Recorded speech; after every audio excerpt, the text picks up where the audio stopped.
Hello, आदाब, सत श्री अकाल। मैं हूं आपका होस्ट अजय भट्ट और आज आपके सामने लाया हूं एक यूसीडी का एक वेरी इंटरेस्टिंग एपिसोड जिसमें हमारे साथ हैं मिस राजस्थान सोनम राठौर।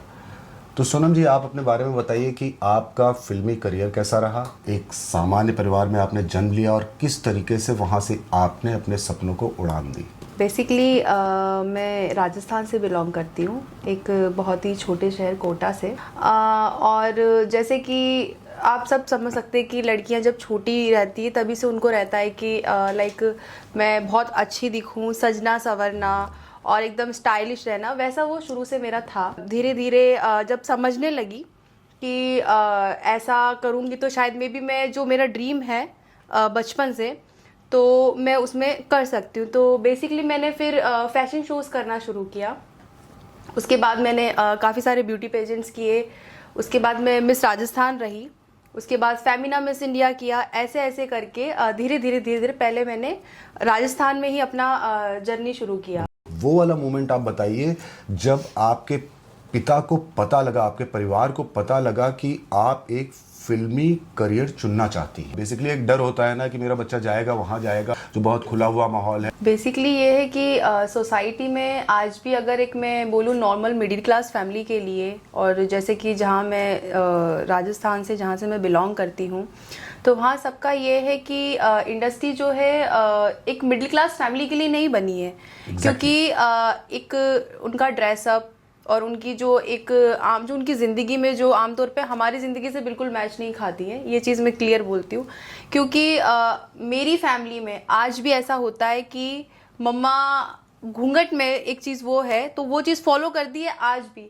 तो उनकी अगर बेटी इतनी छोटी ड्रेस पहन के अगर ऐसे बॉम्बे में आके सर्वाइव करे तो एकदम बहुत अजीब सा लगता है कि कैसे इतनी फ्रीडम है। मेरे बड़े पापा का कहूँगी तो मैं वो ठीक है, उनका ये है कि होता है ना झुकाव है, लगाव है, तो ठीक है, अगर वो खुश है तो करने दो।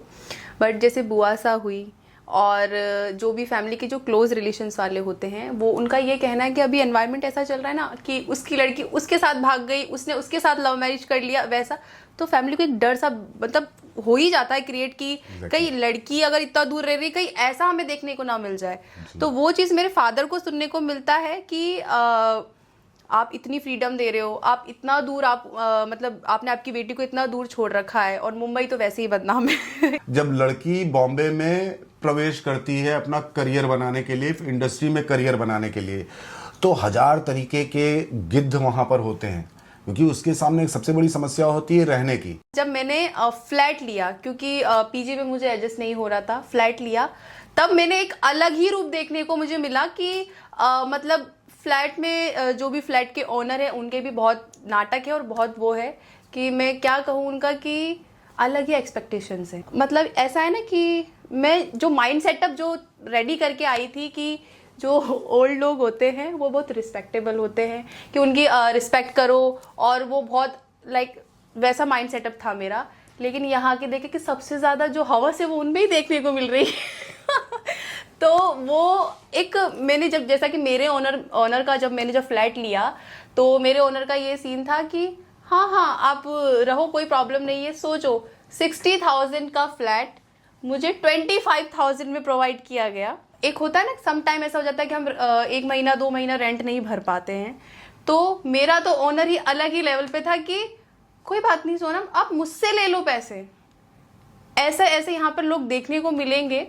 इनफैक्ट बंदा ये है डेली अलग अलग गाड़ियां लेके आ रहा है, सोनम चलो मैं तुम्हें घुमा के लाता हूँ, चलो तुम्हें शॉपिंग करवा देता हूँ। ऐसे ऐसे लोग भी यहाँ देखने को मिलेंगे आपको। अभी आपका रहने की तो व्यवस्था हो गई, अब आप जब आपने अपने करियर की तरफ ध्यान देना शुरू हुआ, ऑडिशंस आते हैं, तो लड़कियों को किस तरीके से क्या क्या चुनौतियां फेस करनी पड़ती हैं, क्या क्या होता है उनके साथ, वो कुछ अपने एक्सपीरियंसेस शेयर करिए। मेरे खुद के साथ ये इंसिडेंस हुआ कि जब मैं आने के बाद मतलब एक जो भी कास्टिंग वाले थे तो उन पे मैं एकदम, मेरा तो इंटेंशन ये था कि लाइक यार ब्रदर है, भाई है, ठीक है मेरी हेल्प कर रहा है, पर उसका एक अलग ही मतलब इंटेंशन था। वो लाइक पैम्पर कर रहा है और भाई हर ऑडिशंस में ठीक है तुम आओ, ये काम एक नहीं दिलाना, बस दिन भर लेके घूमना है कि हाँ भाई आप आ जाओ, यहाँ पे रिक्वायरमेंट है, यहाँ पे ये है वो है, आधा चांस तो वो मार रहा है। और उसके बाद जब आप जाओगे प्रोडक्शन हाउस में, जब आप जाओगे डायरेक्टर अलग ही लाइन मार रहा है, प्रोड्यूसर को पता नहीं क्या ही चाहिए। तो वो मतलब एक बहुत चैलेंजिंग सा लगता है कि ये क्या हो रहा है, कौन सी दुनिया में आ गए हैं। तो लड़कियों को भी तो लालच होता है ना कि मुझे रोल मिल जाएगा, तो वो भी तो उनको कुछ ना कुछ लालच देती हैं, तभी वो उनके आगे पीछे, क्योंकि इतना सामान्य तो होता नहीं है कि कोई लड़का बिल्कुल पीछे पड़ जाए। कोई भी लड़की अगर इतना दूर से यहाँ आ रही है, ऑफ कोर्स वो काम करने के लिए ही आ रही है।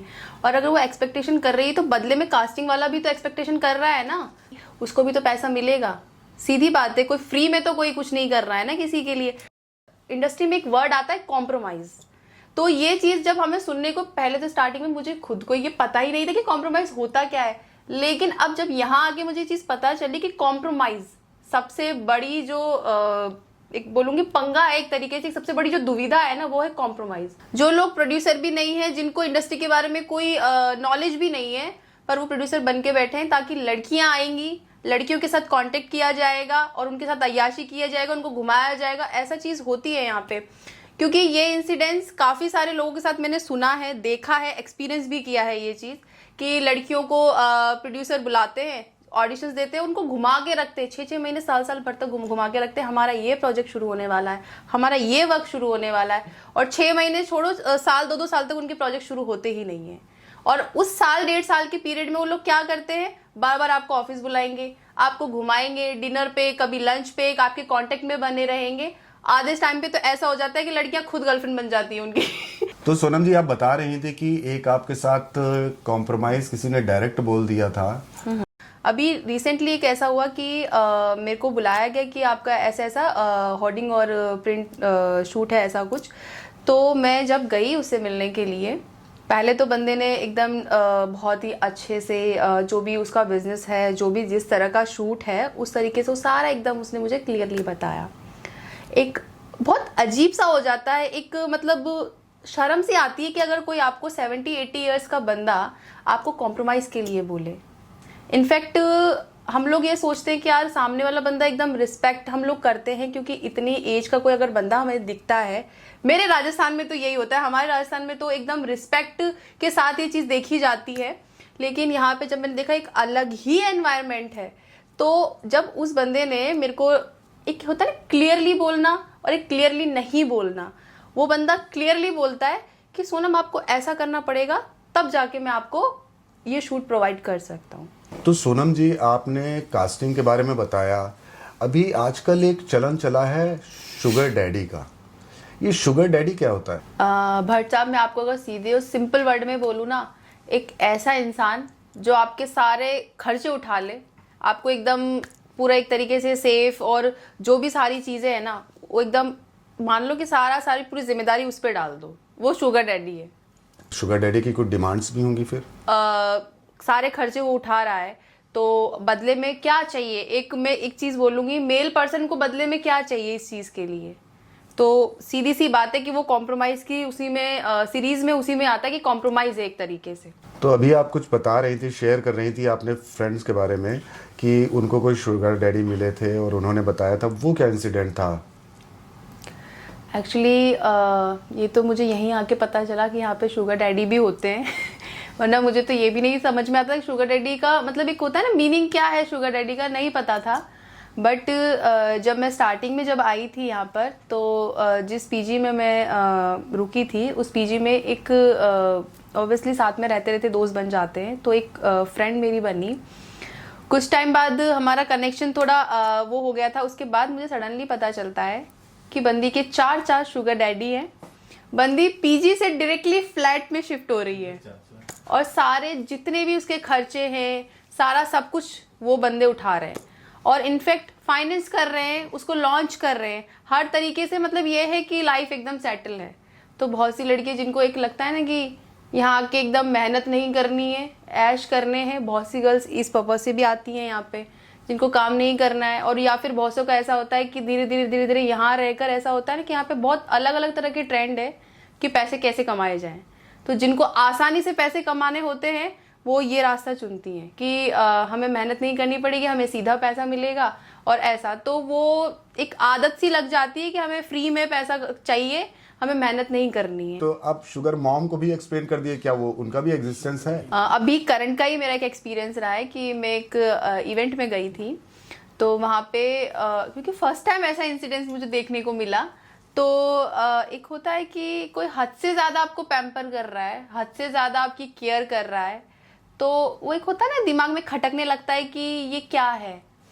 तो मैं एक इवेंट में जब अभी गई थी, तो मुझे एक ऐसी ही एक लेडी जो है मिली कि जिन्हें मैं जानती तक भी नहीं हूँ कि कौन है क्या है। एकदम सडनली हम लोग मिले, एकदम ऐसे क्लोज आके लाइक कपल डांस करना है, और एकदम बहुत बहुत अजीब सा लगा, जैसे कि एक बोलूँगी कि एक मेल और फीमेल के बीच में जो एक अट्रैक्शन होता है, वो अट्रैक्शन मैंने उसको वो चीज़ उसको फील हो रही थी, तो वो चीज़ मुझे बहुत वियर्ड लग रही थी कि मतलब ये क्या है।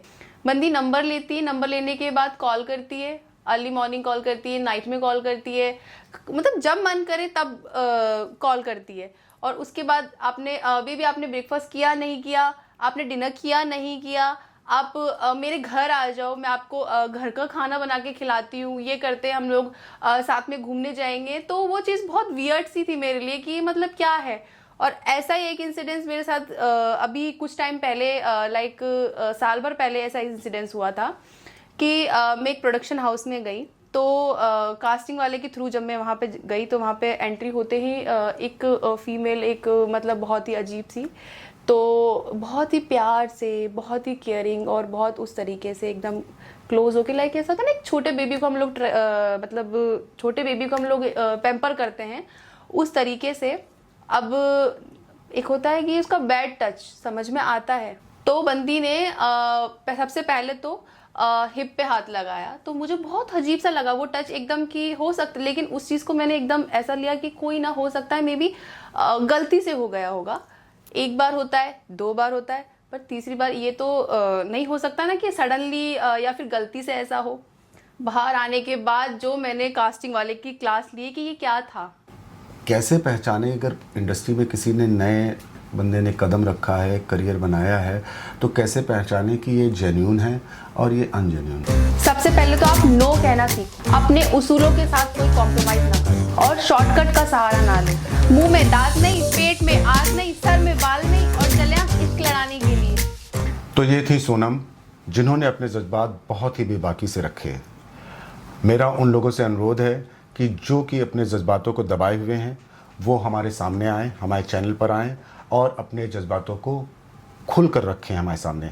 हमारा चैनल इसीलिए है, यही हमारा प्रयास है कि हमारे जो जज्बात हैं समाज के, वो खुलकर हम पेश कर पाएँ। तो आइए और हमारे इस UCD का हिस्सा बनिए। Please share, subscribe and like.